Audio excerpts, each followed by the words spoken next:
So the last time you spoke to Colson and I, he was in Paraguay about to move to Dubai, and here we are. It's been like 5, 6 months. How do you like Dubai so far?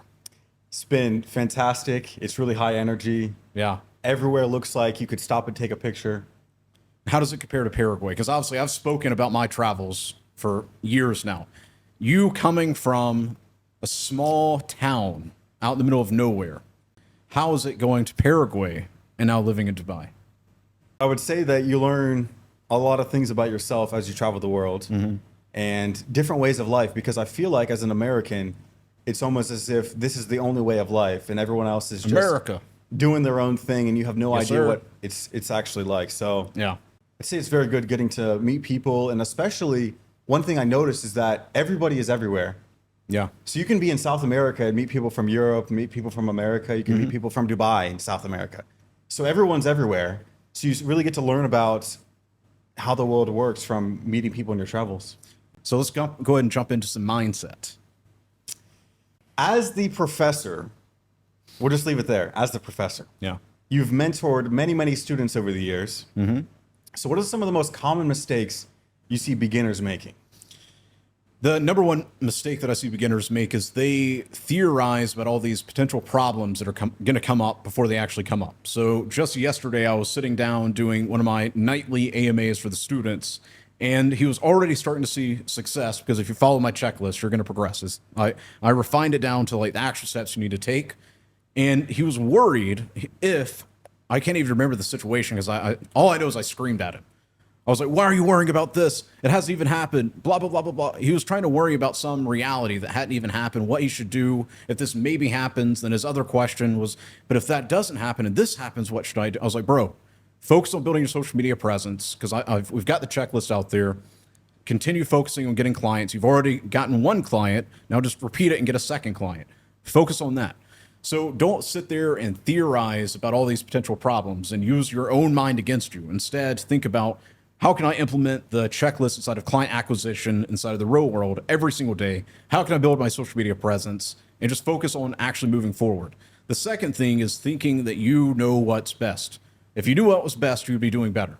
So clearly, the mindset and everything that you have up to this point is not serving you well. It's gotten you where you're at. So you need to adopt the money bag mindset, and it's literally a course inside the real world. Adopt that because the person you are now clearly is not the person that's gotten you the life that you want. So you need to adopt a new mindset, start viewing how you make money correctly, start viewing the world correctly, and then actually start moving forward, doing things that are going to get you to the results you want. Meaning, if you want to make money, you need to do money-making activities. So stop thinking that you know best. Instead, focus on learning from a process. I mean, if you look inside the client acquisition, really the real world in general, thousands upon thousands of testimonials. Clearly it works. So, which leads me to the final point, and that is if they can do it, so can you. That's a motto that I constantly tell the students. If you see somebody else is doing something, whether it's driving the car you want, making the money you want, if they can do it, so can you. There's nothing that much more special about them outside of they work on the correct things more than you do.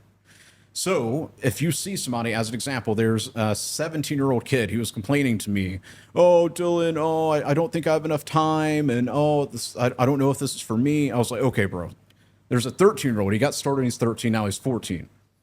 He made $6,000. He was able to get a bank account because his parents set one up. He was able to close clients. He was able to stick to the checklist and continue growing it. Are you telling me, even though you have more life experience than a 13/14-year-old, how did he beat you?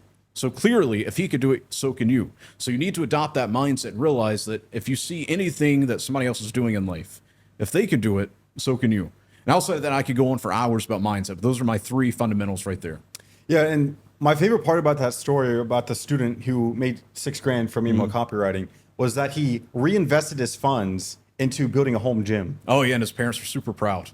So yeah, what's better than learning how to work Yeah. hard, being around other people that's working hard, actually getting results from showing up every single day. Yeah. And then they reinvested it into a very smart thing, which is yourself. Yeah. Building his health. Not, oh, I can finally get whatever the latest PlayStation is. Instead, he invested into a gym that's going to make him stronger.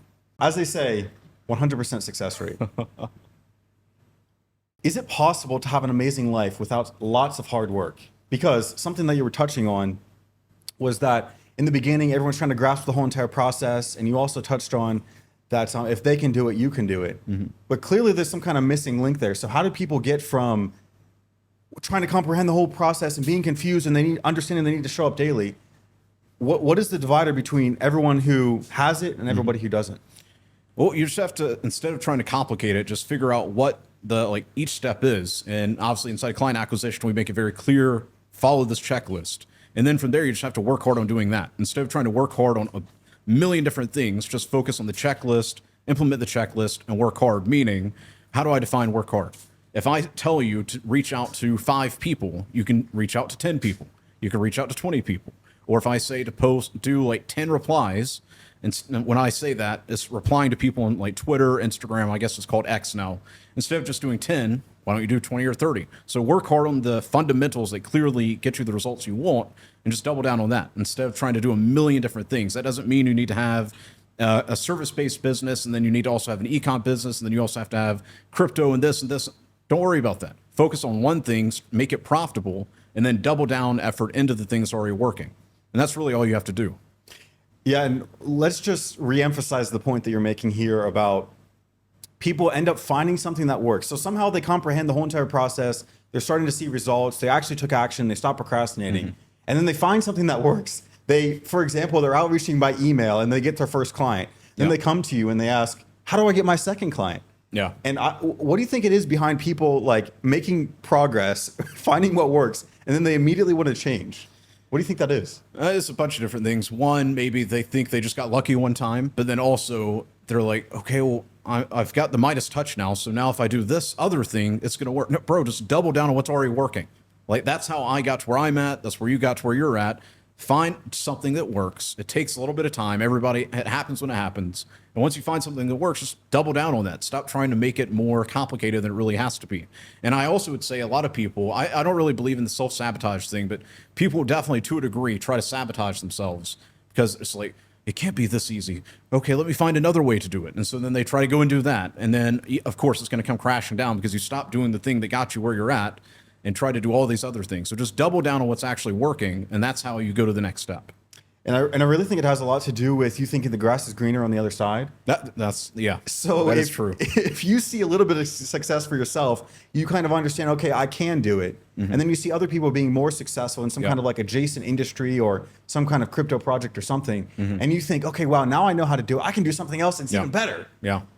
You build up all this momentum in one thing. You need to continue down the path, and that's how you get to the next level. Not trying to get a little bit and then go to somewhere else, and then get a little bit, go to somewhere else. You're keeping yourself sort of horizontal rather than going vertical. Yeah, and the more experience you get, and you start acquiring more skills, you're more confident in yourself. You've got more money. You're obviously going to think, okay, well, since I'm doing so well with this, then I can do this.